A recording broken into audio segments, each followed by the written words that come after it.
Bonjour à vous et bienvenue, vous me connaissez, Germain Roncari. Je forme individuellement des personnes qui veulent en tout cas devenir coach, thérapeute, hypnopraticien et j'accompagne des personnes dans leur couple pour être mieux en amour, je dirais, dans leur relation amoureuse et aussi les célibataires qui souhaitent en tout cas retrouver l'amour. Pourquoi oser, je dirais, exprimer ses fragilités? Parce que ce sont vraiment dans nos fragilités que se trouve notre authenticité. Rappelez-vous cette phrase de Nietzsche qui disait que c'est dans notre chaos intérieur que se trouve notre propre lumière, que se trouve notre propre vérité. Et donc, ne pas, je veux dire, regarder nos fragilités, vouloir constamment les cacher, c'est vraiment faire un peu du déni de soi et c'est vraiment là pour le dire, je veux dire, on porte un masque et on s'éloigne vraiment de notre propre vérité, de notre propre authenticité. Donc c'est important, surtout, je dirais, surtout dans les relations amoureuses, que ce soit en couple, que ce soit quand on est célibataire et qu'on cherche à rencontrer quelqu'un, ce qui est important, c'est d'exprimer, bien sûr, tout ce qui est important pour nous, tout ce qui fait notre valeur, nos capacités, nos talents, mais aussi nos fragilités, ce qui nous fait peur, quelquefois les moments pas toujours faciles que nous avons traversés, parce que c'est là-dessus, je dirais, que la personne va se sentir connectée avec nous.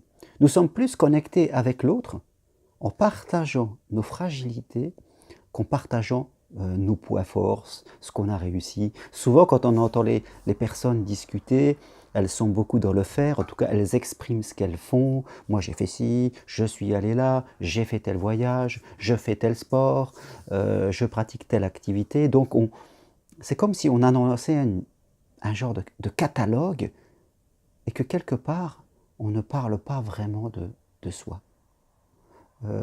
Quelque part, c'est comme si l'on portait notre armure, un genre de filtre qui nous empêchait à nous d'aller dans notre intériorité, dans notre fragilité, et bien sûr à l'autre, de la ressentir. Vous avez sûrement, dans vos relations déjà, des fois rencontré des personnes qui portaient ce genre d'armure invisible, on discute avec elles, ça reste sympa, mais on sent qu'on ne va pas tellement en profondeur, qu'on reste toujours un petit peu en surface.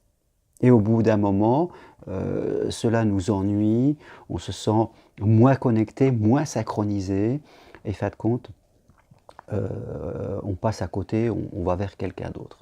Et souvent, ça m'arrive d'accompagner des personnes qui recherchent l'amour, qui sont célibataires et elles ont du mal vraiment à exprimer leur fragilité, qui elles sont à l'intérieur, ce qu'elles aiment, ce qui leur fait peur, les choses qu'elles ont vécues. Elles ont vraiment du mal, donc elles sont là et elles n'arrivent pas à se synchroniser. Elles n'arrivent pas à créer le lien alors que c'est fondamental.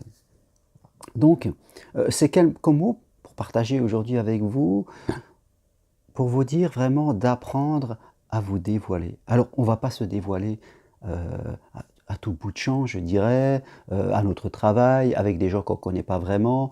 On ne va pas commencer à parler à tort et à travers, mais c'est vrai que à certains moments de la vie, à certaines périodes, si on rencontre quelqu'un, si on est dans une discussion intime avec une personne, on peut là commencer à parler un peu plus de nous, de ce que l'on aime profondément à l'intérieur, même si on ne le réalise pas, des expériences que l'on a vécues. Et je dirais des apprentissages qu'on on en a réalisés. Et c'est vraiment au travers de cette authenticité que vraiment il va y avoir le lien avec l'autre. Nous sommes tous des êtres humains et la vie humaine n'est pas facile.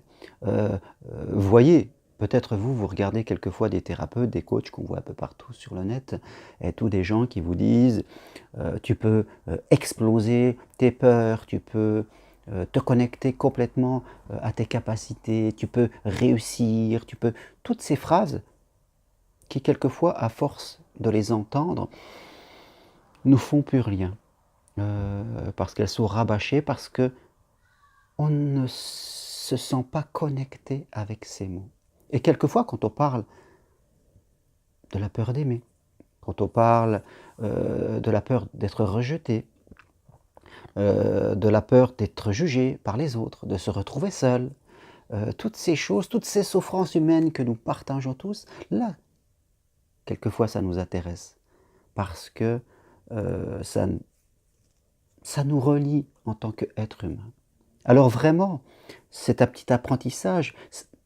Bien sûr, on peut porter une armure parce que dans certains endroits, on va rester sur des discussions plutôt générales. Si on est au travail, qu'on a une réunion ou un pot, et que les personnes à côté de nous, ce sont des collègues et pas forcément des amis, c'est pas forcément le bon moment. Et là, on va rester sur des généralités, on va parler de ce que l'on fait, ça sera très très bien. Mais à d'autres occasions, et surtout dans les relations amoureuses, dans les relations avec notre conjoint, avec une personne que l'on vient de découvrir, parler de notre intimité, de ce que l'on a au plus profond de nous, va nous permettre